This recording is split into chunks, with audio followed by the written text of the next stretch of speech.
The desert sun burned high above the military base, painting the hangars and aircraft in a golden haze. The rhythmic hum of engines, the metallic clanks of tools, and the faint murmur of mechanics filled the air. Among the noise and motion stood a young woman, slender, focused, and dressed in an oil-stained maintenance suit. Her name was Sergeant Elena Ward, a newly assigned technician with the 47th Combat Aviation Brigade.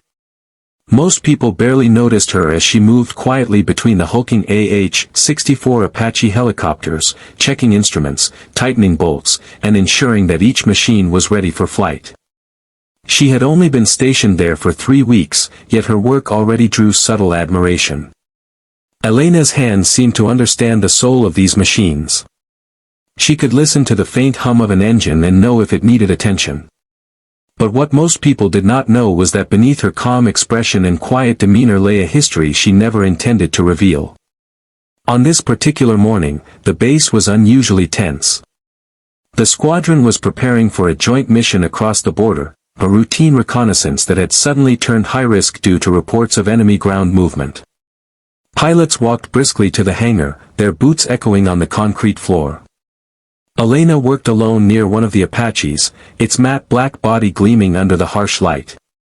The aircraft looked like a beast at rest, silent, powerful, and deadly. She was cleaning the twin-barrel M230 chain gun beneath the nose when she heard footsteps approaching. Without looking up, she continued wiping the carbon buildup from the barrel, her fingers methodically following each groove. "Excuse me," a man's voice called out. She looked up, squinting slightly against the glare. Standing there was Captain Ryan Collins, the lead pilot of the squadron. He was known for his precision flying, his calm under pressure, and his relentless discipline.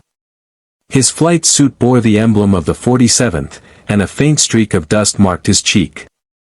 "You're Sergeant Ward, right?" he asked, stepping closer. "Yes, sir," she replied, straightening up. "Just finishing maintenance checks before the sortie." He nodded approvingly. "You're thorough. That's good. I like seeing my birds in the hands of someone who cares." Elena smiled faintly but said nothing. She was used to polite praise, and she always preferred action over conversation. She returned to her work, cleaning the final section of the gun's housing. But as she moved, her sleeve shifted, revealing a small patch on her inner arm, faded, stitched with precision, and marked by a symbol few on the base would recognize. Captain Collins noticed it immediately. His eyes narrowed, his expression freezing mid-sentence. For a moment, the sounds of the hangar seemed to fade into silence. "Where did you get that?" he asked quietly, pointing toward the patch. Elena froze. Her heart skipped a beat, and she instinctively pulled her sleeve down. "It's nothing, sir. Just an old insignia." "That's not nothing," Collins said firmly, his voice tightening. "That's the insignia of the 107th Night Falcons. They were disbanded 5 years ago after Operation Iron Veil." Elena turned away, pretending to inspect a panel. "Yes, sir. I know." Collins stepped closer, lowering his voice. "You were part of them, weren't you?" For a long moment, she said nothing.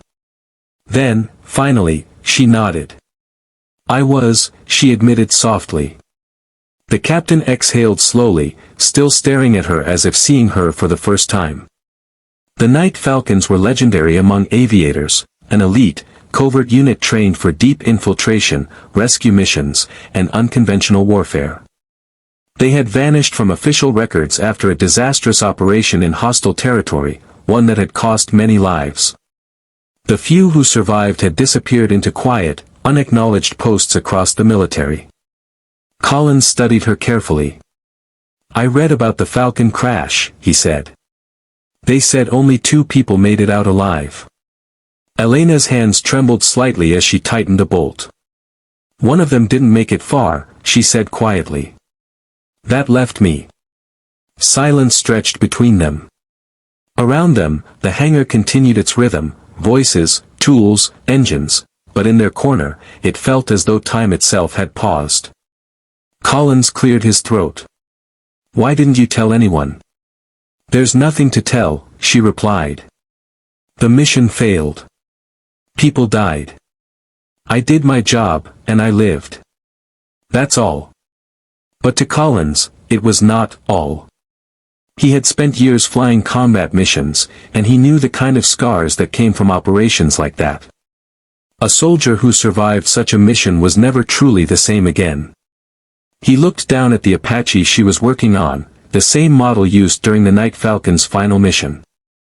It suddenly made sense to him, her silent dedication, her precision, her almost reverent respect for these machines.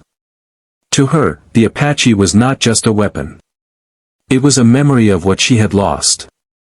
He wanted to say something human, something comforting, but he knew words rarely helped soldiers like her. So instead, he changed his tone. We're heading out in 20 minutes, he said. I want you to stay on standby. If anything happens, I want you to oversee recovery operations. Elena nodded, grateful for the change in subject. Yes, sir. As Collins walked away, he glanced back once more. She was already back to work, wiping the gun's barrel with steady hands, her expression unreadable. But in that moment, he realized that there was far more strength in her silence than most men ever carried in battle. When the squadron took off later that day, the hangar seemed emptier than usual. Elena watched from the tarmac as the Apaches roared into the sky, their rotor blades slicing the air. She had seen that sight 100 times, but it never failed to stir something deep inside her, a mixture of pride, fear, and memory. Hours later, as dusk settled over the base, a sudden alert crackled through the radio. One of the Apaches, Collins's, had lost communication over the canyon. The other pilots were circling back, but the terrain made it nearly impossible to reach the last known coordinates before nightfall. Without hesitation, Elena grabbed her gear. I know that canyon, she told the commanding officer. I can find him. He hesitated, glancing at her rank and then at the urgency of the situation. You're a mechanic, Sergeant. Not rescue detail. With respect, sir, she said firmly, I was Falcon Recon. I've done extractions in worse places. The officer studied her for a moment, then nodded. Take the jeep and go. Bring him back. The desert night was cold and merciless. Elena drove hard across the rocky terrain, guided by memory and instinct. The moon cast silver light across the cliffs as she descended into the canyon, her headlights bouncing off the jagged walls. She could see smoke in the distance, thin but visible, a downed Apache.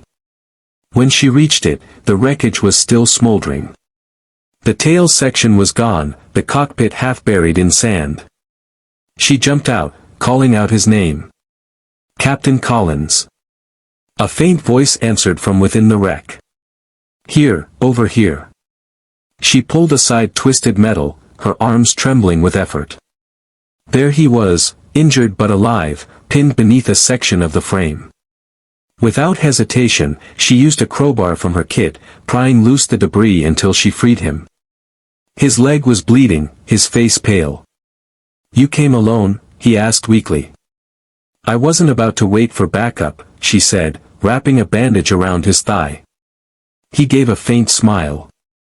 You really are a falcon. She looked at him, her eyes steady. Once a falcon, always a falcon.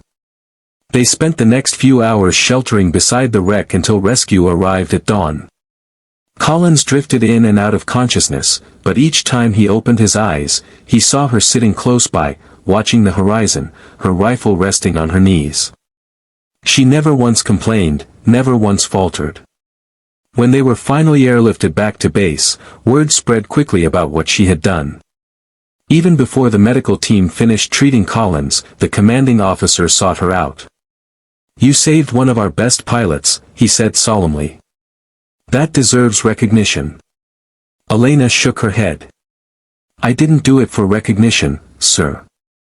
I did it because that's what soldiers do. Collins, now bandaged and leaning on crutches, smiled from across the room.